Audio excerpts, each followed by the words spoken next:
Hey, what's going on, Elite Nation? It's Classic Tabletop RPG Friday, and that means that we're going to get back into our Dark Conspiracy RPG series, which has been going along quite well. Today, we're going to be talking about skill advancement. So, we're going to be talking about how you gain experience, the different types of experience, because there are at least two types depending on what you use in the system, and also how you spend experience. Also, on the other side, I have the question of the vid, as always.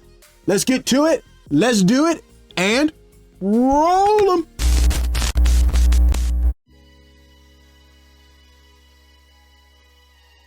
Now, I'm gonna say right off the cuff that I like this experience point system. I'm gonna tell you pointedly why as we move through this.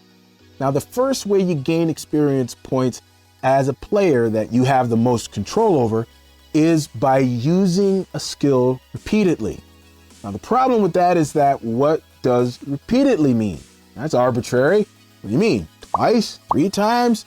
8 times? How many times? That is going to be up to your GM.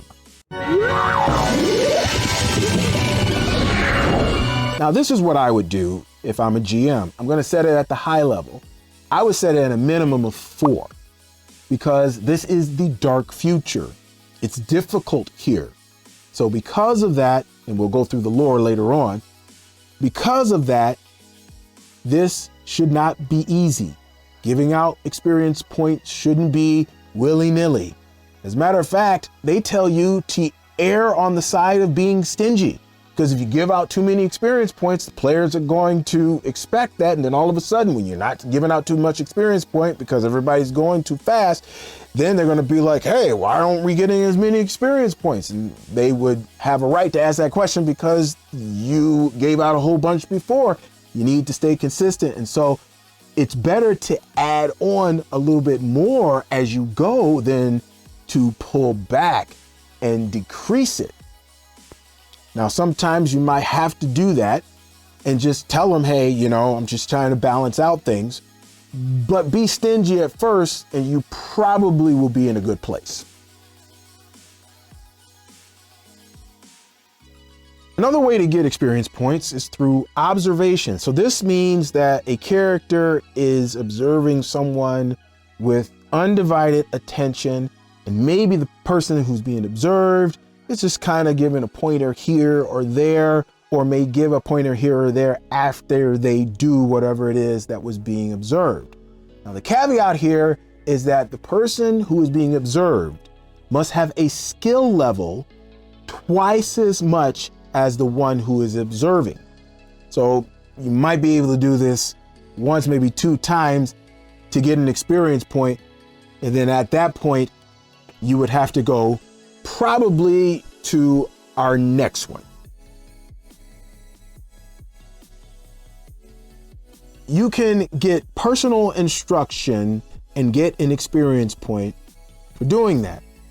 Now, however, there are some caveats. Again, the good thing about this is that you, as a PC, can be a teacher or the student, so it doesn't really matter. Now, if you are the teacher, then you can have as many students as whatever your skill level is. All right. Now, as the student, there's a couple different things that you have to meet before you can actually learn something from somebody who's teaching you. And the first one is that your skill level needs to be lower overall. The second is that you will need to spend 4 hours a day, 7 days consecutively, and they say specifically consecutive days, on this particular thing. Now, at the end of this, you have to make a task roll, and if it is successful, then both the teacher and the student will gain an experience point. Now, there's a couple other things you're going to need to understand as a student when it comes to gaining a benefit or gaining an experience point from your instruction. First is that if you have a skill level that is less than half of the skill level of your teacher, you don't get just 1 experience point, you get 3 experience points. However, if your skill level is half or higher, and it has to be at least 1 lower than your teacher, then you will only get 1 experience point. I just wanted to let you know that there are other ways that you can support the RPG Elite Network. The main way, I believe, that I want to kind of put out there to you guys is through the RPG Elite HQ, which is my website. If you go over to rpgelite.us, it's .us, not .com, and you click on donation, right there is a donation area where you can give a couple of bucks if you've got the discretionary funds to do so. Also, I have a Ko-fi page. Where's that coffee? I've heard it pronounced both ways. I'm going to say Ko-fi though. So I have a Ko-fi page, and if you go over there, you can donate as well. And here's the caveat on that one. You got to make an account for Ko-fi in order to donate. You know, it is what it is. You don't have to do that over at the website. So if you just want to come through, give a couple of bucks and bounce on out, you can do that. Also, maybe you just don't have the discretionary funds at all. Here's something that you probably didn't know. Did you know that if you let an ad run for 30 seconds, that it goes to help out that creator? It sure does. They earn more when you let the ad run. So don't just do this for me. Do this for all the creators. At least when you are going through and watching their videos, let an ad run for 30 seconds so that it'll count for them. That goes to help them. And also, of course, crush the like button. All right, that'll be it for that self-plug. Let's get back to the video. As you're playing the Dark Conspiracy RPG, you're going to need to keep track of your skill usage. Now, why is that? Because in Dark Conspiracy, you can only spend experience points on the skills that you have used. I know, that just makes all kinds of sense. That's why I love this system. You're going to gain experience points, but you can only spend them on the things that you use. So what does that do for you as a player? Well, it's going to force you to be kind of creative in using all the different skills that you want to raise and improve. And if you are not creative, then you might not ever use these skills. You might not ever raise any of your other skills. So you have to, see what you can get away with in the session. And GMs, you need to help the characters out too.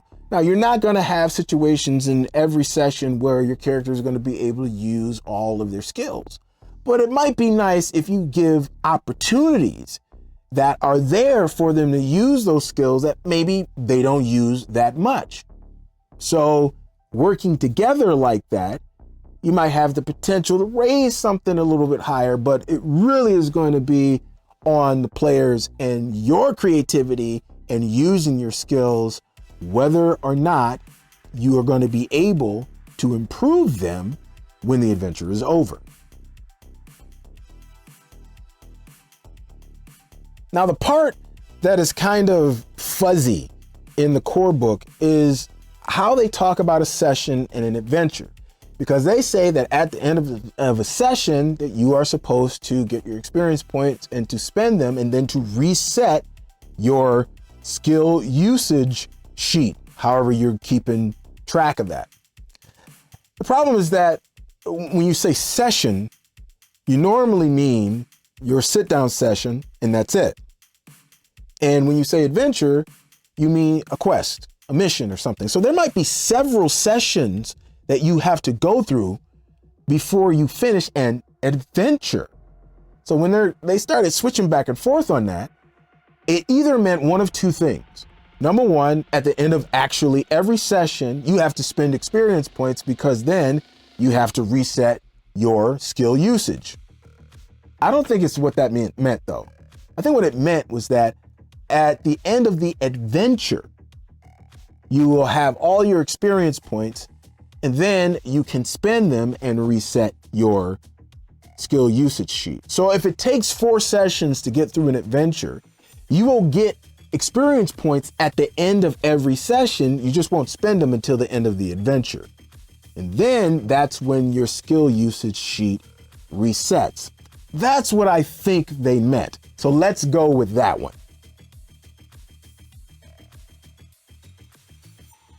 To advance your skill level, it's pretty straightforward. You have to buy the next level in experience points. So let's say you have a skill and it's at skill level 4, you would have to spend 5 experience points to raise it to the next level. Now, the thing you can do is you can go more than one level. They will allow you to do that. However, you have to pay for every intervening level in between. So let's say, for example, you had an attribute rating of 6, you had a skill level of 4, and you wanted to raise it to 6, and you had enough experience points for it. You would have to first spend 5 points and then spend 6 points. So you have to spend 11 points total in order to raise it those 2 levels. I think this is a good time to talk about attributes. Now, you remember in our character creation videos, you had to set your attributes. Here's the thing. You're probably going to be called upon by your GM to make attribute checks, like a constitution check or a strength check. However, you don't gain any experience using attributes. And here's another thing, they never change. You cannot raise them any level. They are fixed. So what exactly are they for? They are used as a baseline for how expensive the skills underneath that attribute are going to be.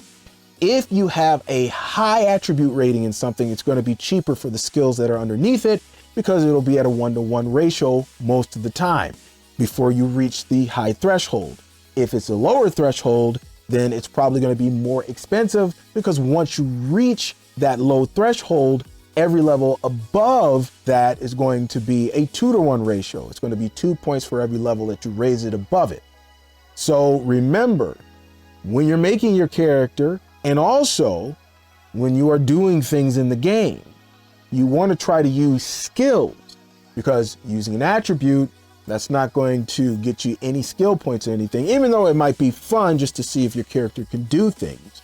But as far as experience goes, that is only for skills.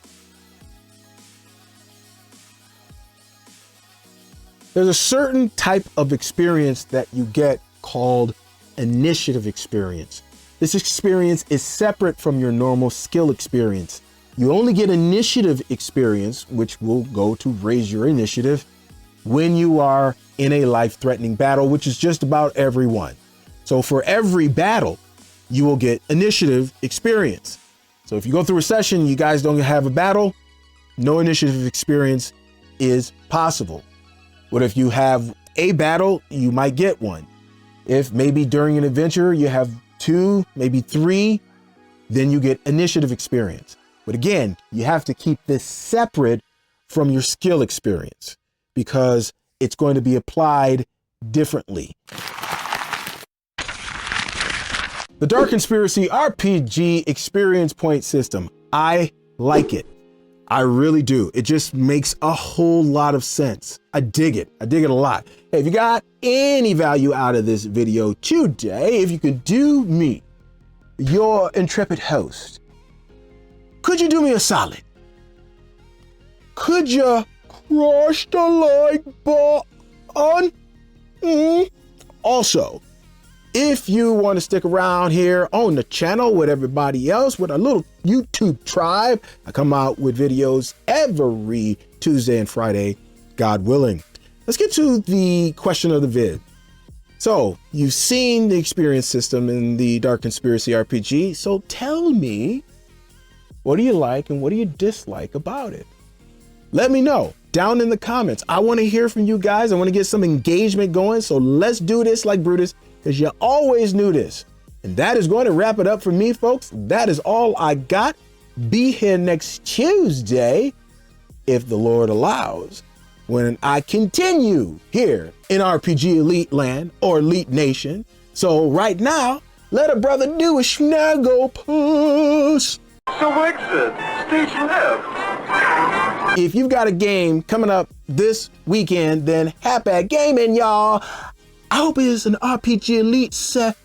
So until next time, God willing, your boy is going to be outie like a scoutie talking about peace 5,000 elites. I am gone.